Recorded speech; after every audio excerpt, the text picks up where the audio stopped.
Hi, this is a short video of a blog I'm working on at the moment. I thought it'd be probably good to do a walkthrough because it is in some ways very simplified and also shows some new feature which was suggested by one of the people who works with my site a lot, which is Mind Mood, which is based in Victoria, BC. And if you want to know about them or get some help from them,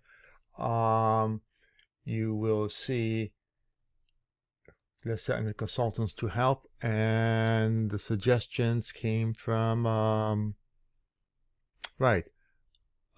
Christina Mitz. So she made some suggestions this last week. I've implemented, and some ways I want to show it. So after you log in, and you'll have a set of symptoms, and now I've have check marks there. So all you do is go down and say, okay, which ones of them are actual matches for my conditions.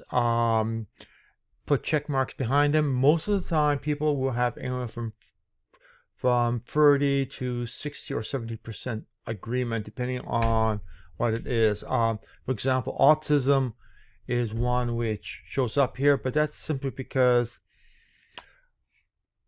bacteria overlaps each other in different conditions. So one condition may have 80% of the same bacteria a different condition has. So the result is when you do a matchup, you'll get this sort of mismatch occasionally happening. But in general, the feedback I've gotten is that it has been good. In some cases, when a person like Christina, who does it professionally, works with her clients, she finds that this is helpful because she goes through it. And guess what?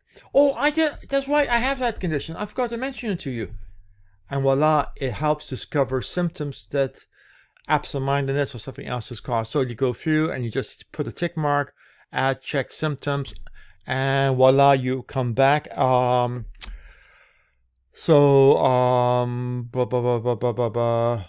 We have, for example, here, gender male is ticked here. Once you have done, you can go over and do detail to check or uncheck as the case may be, but just check here, click here, the symptoms are there, and which now becomes important for ease of use. So first thing you do is just click get me my suggestion. Simple as that. All of the glorious things are then calculated, etc., which is a general consensus rule. Then you go over to special studies. And what do you find? Lo and behold, all the check marks are automatically pre-checked there, and you get some more things. So you could say, oh, wait a minute, I also have general fatigue. It wasn't on the first list. Or I have whatever else, and you go down the list. And I think I cut it off about 48.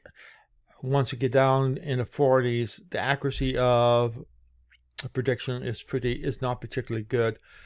So just go there and you just say get suggestions, which actually pops up in a different window. And there we have suggestions. Now if you go back to here, you see you have magical 5 patterns, 5 sets of suggestions. Hey, good. You can go and do the canned report if you want, or you can go over to view consensus. In this case, this person happens to be in one of the Scandinavian countries. I know that Scandinavian countries have very limited availability of probiotics. US has wonderful availability of most probiotics. Those you can't get in US, you can cross the border in Canada and usually get it from a Canadian source or direct from overseas. For example, I get a bunch of mine directly from Japan. Now, we go here and all you need to do is click probiotics and you see the things here. First one is Ectopus Cherry, which is for this person is wonderful because they're in Scandinavia. The company that manufactures is a Scandinavian company, so it's going to be an easy one.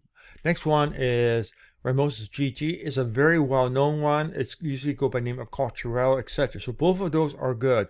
Now, if you're faced with only having probiotics mixture sitting in front of you, which is an unfortunate situation, which often you are faced with, is go and just click priority here, and now they are in negative order. So what you want to do is take a look at the label, take a look at all those which are negative, and avoid mixtures containing any of them. Hopefully the result is you have at least one probiotic or mixture available to you which will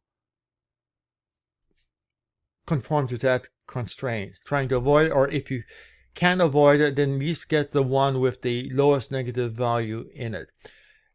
So that's basically it. Very straightforward.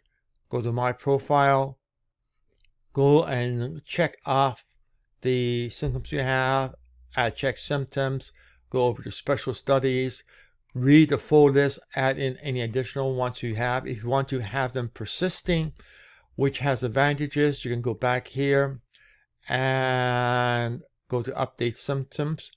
There, if you have more than one sample, you can actually automatically bring them forward from one sample to the next on this page. So you just select the one you want to copy from, click a button, and all the symptoms comes across. Makes it a lot easier to keep the symptoms. And remember, the special studies are based on what people have entered as their symptoms. So you end up benefiting and contributing to citizen science at the same time.